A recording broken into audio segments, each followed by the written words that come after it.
œuf maillot, le podcast native qui vous met l'eau à la bouche. Nous sommes aujourd'hui en compagnie de Laurent et Émilie de Acal Food dans leur ferme pilote en Normandie où ils cultivent la spiruline depuis 2010. Et nous allons enfin tout savoir sur cette mystérieuse micro-algue spiralée aux 1000 vertus. Bonjour Laurent, bonjour Émilie et merci de nous accueillir en ce jour de récolte. Est-ce que vous pouvez nous raconter quelle est votre première rencontre avec la spiruline ? Bonjour, alors j'ai rencontré la spiruline en 2003 sur le plateau du Larzac. Je faisais un stand associatif pour le Togo et à ce moment-là, j'avais une bande de passionnés de spiruline à côté de moi.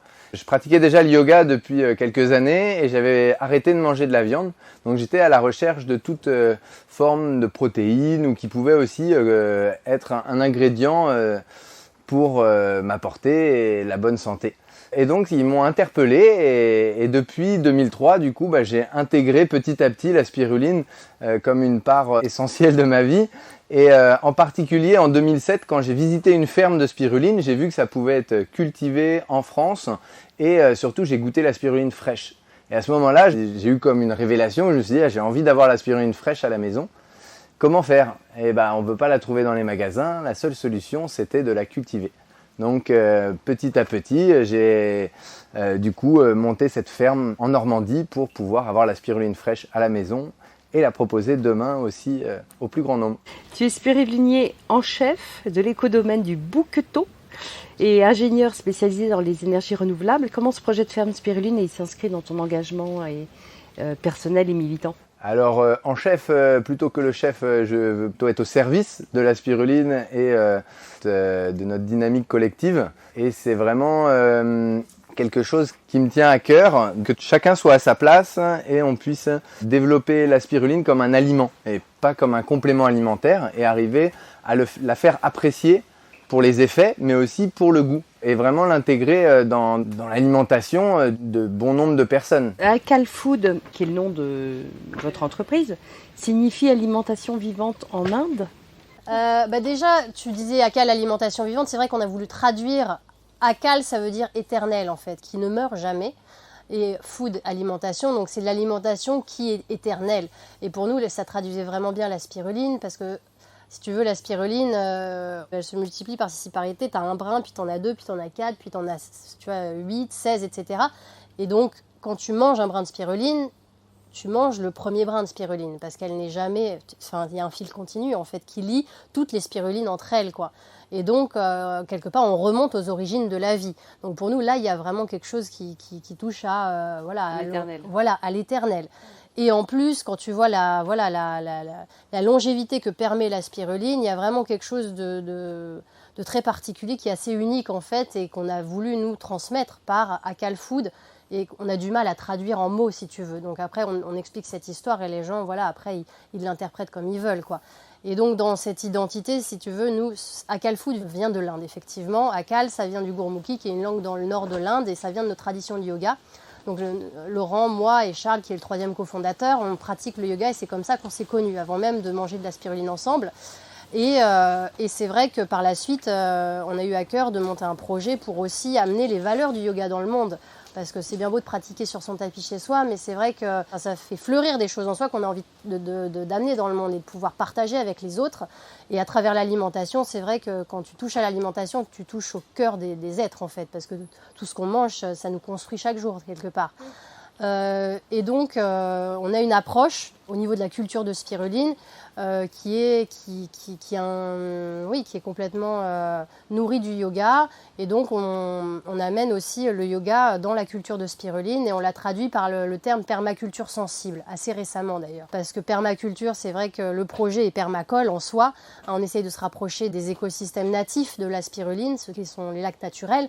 On vient de construire des bassins profonds pour que la spiruline puisse dormir au chaud la nuit et retrouver un sol en fait qu'elle n'a pas dans les bassins, un sol argilo-silicieux et qui lui redonne la terre et qui va redonner aussi la terre du coup à tous les produits qu'on fait ici, à toute la spiruline qu'on cultive ici, et sensible parce que c'est vrai que pour nous la spiruline c'est vraiment un être vivant. Hein. Donc, on lui parle, Laurent, il chante aussi pour elle. Mais elle est, bien sûr, elle est sensible et bien sûr, elle se développe mieux, évidemment, s'il y a des bonnes ondes autour d'elle et si on la prend en compte, c'est comme les plantes. Les plantes, si on leur parle, il y a eu des études qui ont prouvé ça. Il y a quelque chose qui se produit qui est, voilà, quand on transmet de l'amour, évidemment que les êtres qui sont là se sentent plus heureux et sont plus prospères, entre guillemets. Et le projet global, donc il n'y a pas que la ferme, il y a... Déjà, en fait, ici, il n'y a pas que la spiruline. Donc nous, on plante des arbres fruitiers chaque année. Le bien manger, c'est aussi des arbres fruitiers qui donnent des fruits qu'on peut manger directement à l'arbre. Et donc, on a planté 150 arbres fruitiers qui a vraiment comme vocation de créer une forêt comestible. Donc ça, c'est vraiment un des engagements qu'on a et une volonté.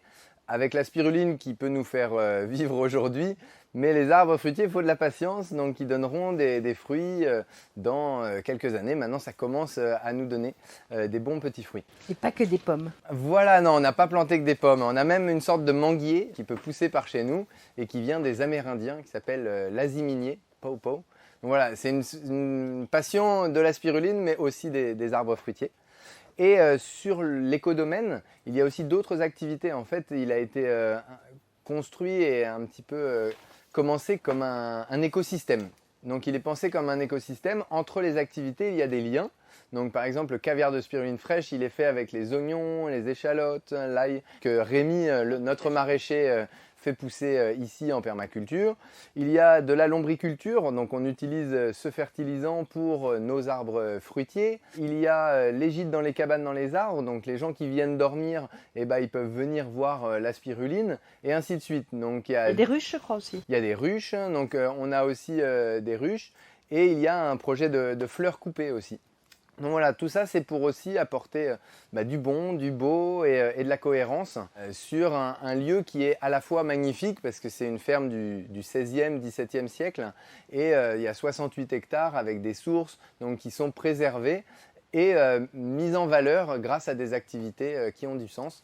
Vous avez même un centre de formation où vous pouvez apprendre à cultiver la spiruline familiale pour un usage à la maison ou avec la fédération à usage professionnel. Quelles sont les habitudes de consommation de l'aliment dans cette partie du monde, en Inde ? Alors j'avoue que la spiruline n'est pas du tout connue en Inde et peut-être un jour on aimerait qu'elle puisse... parce que c'est quelque chose qui est vraiment à l'origine de la vie sur la Terre et quand nous on la consomme et qu'on la met sur les plats, ça amène du vivant sur notre alimentation. Pourtant, c'est un pays végétarien. Et oui, mais oui, en Inde, ils cuisent beaucoup de choses. Donc tout est quand même assez mijoté, on va dire. C'est une alimentation que j'apprécie, mais j'apprécie à mettre la spiruline sur les plats indiens. Après, moi, j'ai découvert à travers le yoga un mode de vie végétarien et à travers ce mode de vie, la spiruline. Et j'ai beaucoup voyagé en Afrique et en Inde, donc c'est deux sources d'inspiration qui m'ont aidé et permis aussi de l'intégrer dans ma culture en France et de revenir au pays de mes origines. Vous avez mis en place des visites de la ferme d'ailleurs tous les week-ends et ainsi que des formations. Quels échos vous avez des visiteurs ? Les visiteurs, ils sont assez nombreux, hein. Ils viennent de mai à septembre. On fait 3 visites par semaine, même l'été. Et c'est vrai que c'est important pour nous, mais aussi pour eux, de venir voir comment on la cultive, mais aussi de nous rencontrer. Et on est tous à faire aussi ces visites. Souvent, ils sont étonnés en fait de voir que ça se cultive. En fait, ils pensent pas que ça puisse se cultiver. Et après, c'est vrai qu'ils sont séduits, quoi, parce qu'on leur fait goûter. Ils n'imaginent pas que ça peut être bon, en fait, pour la plupart.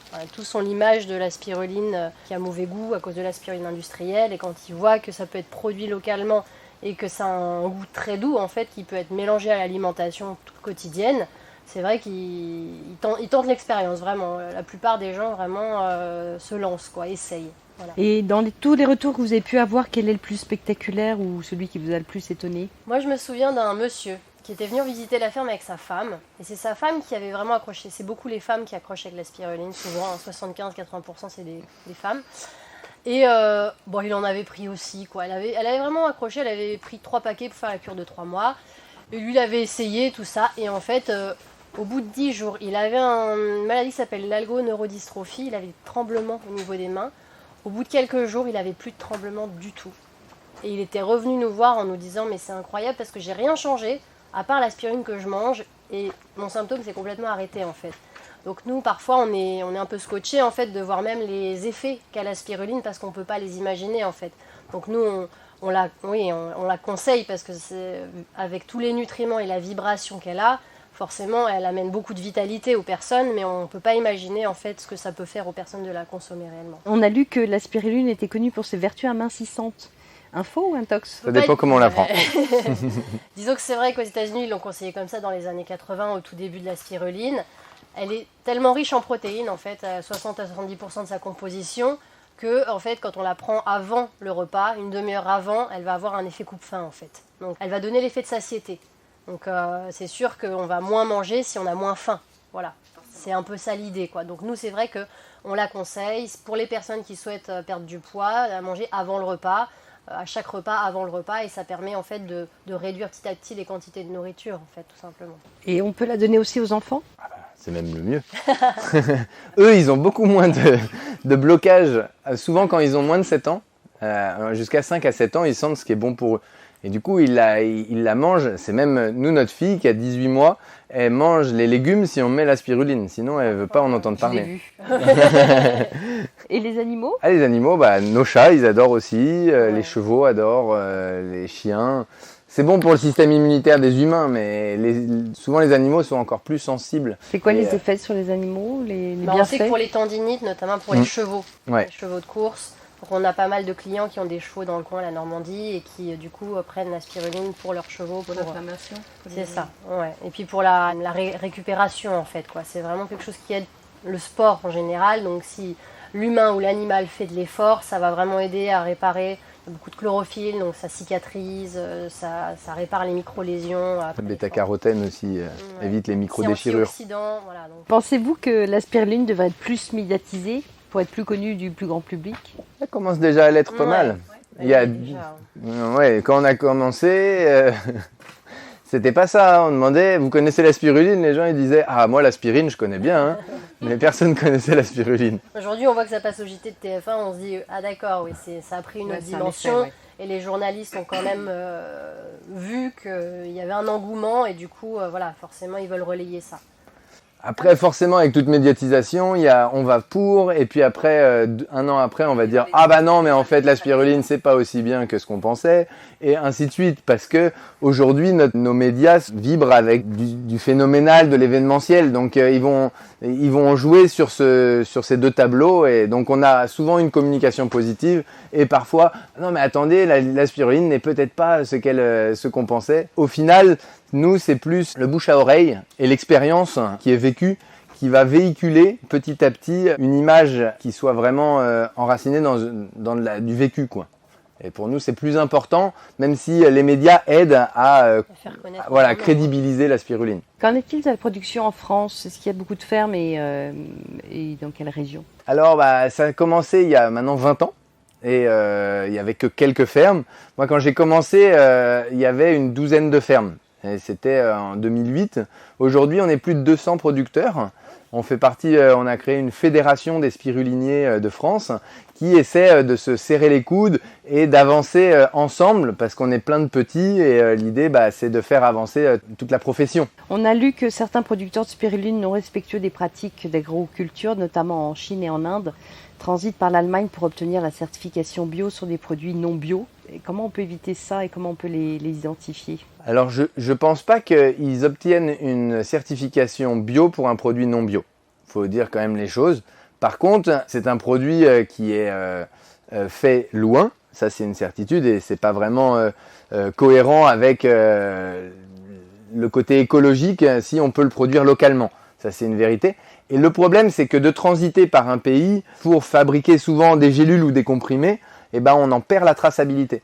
Et du coup on va marquer produit en Allemagne ou produit en France si les comprimés sont faits en France. Et avec de la spiruline qui est peut-être passée même par l'Allemagne et qui vient de Chine. Et donc le consommateur, il ne pourra pas savoir, parce qu'il va voir un drapeau français avec marqué produit en France, que son comprimé, il a été juste compressé en France ou en Allemagne. On ne sait pas ce qu'il y a dedans. Comment on peut identifier ça? Comment on peut éviter ce type de produit? Le mieux c'est d'aller visiter la ferme Comme ça, on voit directement le producteur et on peut discuter. Non, mais- Et la relation humaine Le est mieux, importante. c'est aussi de regarder le paquet en fait et de voir si un producteur. Enfin, souvent les producteurs, il y a marqué produite en Normandie. Enfin, il y a quand Ouais. même une spiruline de producteur est identifiée quoi, souvent. Hein. Donc quand on voit pas le nom de l'entreprise ou quand il y a un nom un peu étranger, faut regarder quoi. Et Faut puis, poser la question au magasin quoi. et puis en évitant les formes de gélules ou de comprimés, comme elle n'est pas transformée, si la spiruline elle est en poudre ou en brindille, ils ne peuvent pas marquer produit en France si elle n'est pas produite en France. Donc en plus, c'est des formes qui sont moins transformées, donc le produit est moins altéré. Donc nous, on conseille vivement de la prendre en brindille, certains appellent ça paillette, mais voilà, non transformée. Vous produisez la première spiruline française à tester EcoCert. Alors, on a été pionnier en 2014 avec cette spiruline écologique EcoCert. Aujourd'hui, on est 8 producteurs à la cultiver, donc on ne veut pas se dire Vous qu'on n'êtes pas est les seuls, d'accord. Et vous vous engagez dans la recherche pour une spiruline biologique. Qu'est-ce que vous mettez en place pour ça? Alors, deux choses. Déjà, l'idée, c'est de faire évoluer le cahier des charges, parce qu'aujourd'hui, le cahier des charges, il a été fait sans concertation des producteurs. Donc, ce qu'on voudrait, c'est pouvoir valider notre savoir-faire, où aujourd'hui, on utilise l'azote qui est issu des fumiers. Ça, on n'a pas le droit avec le cahier des charges biologique de la spiruline. C'est comme si on disait au maraîcher qu'il ne peut plus utiliser les fumiers. Et il y en aurait beaucoup qui seraient bien embêtés. Donc nous, on essaie de faire changer les choses pour pouvoir valoriser ce savoir-faire. Et de l'autre côté, on est en train de voir d'autres techniques pour pouvoir, si on ne peut pas faire bouger les choses, la cultiver avec du végétal. Mais quelque part, pour nous, aujourd'hui, dans une région d'élevage, les fumiers, c'est dommage de ne pas les valoriser et de rentrer dans un cycle, un écosystème qui, au final, ressemble plus au lac, parce que dans le lac naturel de spiruline, souvent, c'est le flamant rose qui se délecte de la spiruline, et puis lui, il fait des donations quotidiennes au lac de fertilisants qui vont nourrir la spiruline. Donc, il y a comme un écosystème qui inclut dans le vivant l'animal. Et aujourd'hui, de ne pas respecter en fait ce cycle, pour nous, c'est pas cohérent. Existe-t-il des effets secondaires à la prise de spiruline? Ouais, effectivement. Enfin, les effets secondaires, on peut dire que C'est comme toute chose. Hein. ouais, si on en prend trop, il peut y avoir des petits effets détoxifiants. D'un seul coup, je veux dire. La prise doit être progressive, c'est-à-dire qu'on commence par 1 gramme, puis on va à 2 grammes, 3 grammes, 4 grammes.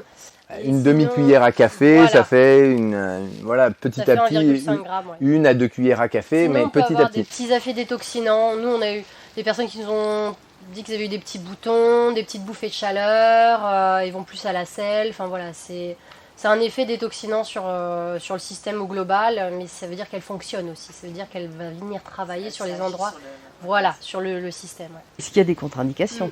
Oui, alors la spiruline, c'est comme toute chose, c'est pas bon pour tout le monde. Et il y a quelques personnes pour lesquelles c'est pas indiqué. Surtout les personnes qui vont avoir trop de fer. En plus, nous, on est vraiment, on se place en tant que producteur et agriculteur, donc on va pas être avec le côté médical, donc on veut pas prendre de risques. Voilà, des docteurs pourront vous dire d'autres choses, mais nous, quelque part, on va pas la conseiller pour des gens qui ont trop de fer, parce qu'elle contient beaucoup de fer. Tout simplement, ou aussi elle contient beaucoup de vitamine K. Donc pour les gens qui prennent des anti-vitamine K, elle n'est pas indiquée. Voilà, ils n'ont pas le droit au chou, et s'ils n'ont pas le droit au chou, ils n'ont pas le droit à la spiruline, par exemple. Donc voilà, c'est aussi quelque part du bon sens. Et vous avez créé une boisson révolutionnaire et énergisante, le Spirtonic, Oui, tout à fait. dont la devise est meilleure alternative pour faire la fête sans perdre la tête. Quels sont les ingrédients dans le cocktail? Alors déjà, cette boisson, elle a été créée par Gilles Planchon, un de nos associés, il y a plus de 20 ans, pour les rêves techno à l'époque, pour leur proposer autre chose que tout ce qui est drogue. Et donc nous, on a revu un peu la recette en incluant notre côté du yoga, en introduisant les épices du chai indien. Ça fait depuis 7-8 ans qu'on la propose. Aux sportifs comme aux mamies, on a vraiment des retours très, très, très variés, des personnes qui se sentent un peu déprimées aussi, des infirmières pour leur garde. On a des retours très variés. Donc, les ingrédients, c'est spiruline, guarana. Donc, le guarana, c'est une petite graine qui pousse en Amazonie et qui est riche en caféine, en fait une caféine naturelle. L'acérola, qui est une grosse source de vitamine C qui pousse aussi au Brésil. Et puis après, les épices, c'est la cardamome, le poivre noir, le clou de girofle, la cannelle et le gingembre. C'est des épices qui, ouais, pour le feu digestif en fait, ça stimule le feu digestif, donc ça permet vraiment la bonne digestion du mélange et surtout ça va éveiller, garder la clarté mentale et l'effet dure pendant 4-5 heures au moins, quoi. Pour les personnes sensibles, ça peut durer un peu plus, donc on ne le conseille pas après 18 heures, sauf si on veut faire la fête. Mais sinon, ouais, au niveau de ça aide beaucoup les brainstorming, voilà, tout ce qui est réflexion mentale aussi. Ouais. Et où est-ce qu'on peut la trouver? Alors, sur notre site internet, dans les magasins, dans beaucoup de magasins bio, on peut la trouver aussi à la ferme. Voilà. Et ce qui est intéressant, c'est qu'elle agit dans le quart d'heure, donc il n'y a pas besoin d'en faire une cure. C'est vraiment différent comme usage de la spiruline qui, elle, va plus travailler en profondeur. La spiruline reste l'élément principal. Le mélange va tonifier et soutenir, parce qu'on a la spiruline qui soutient et qui va nourrir, donc on ne va pas tirer dans les réserves.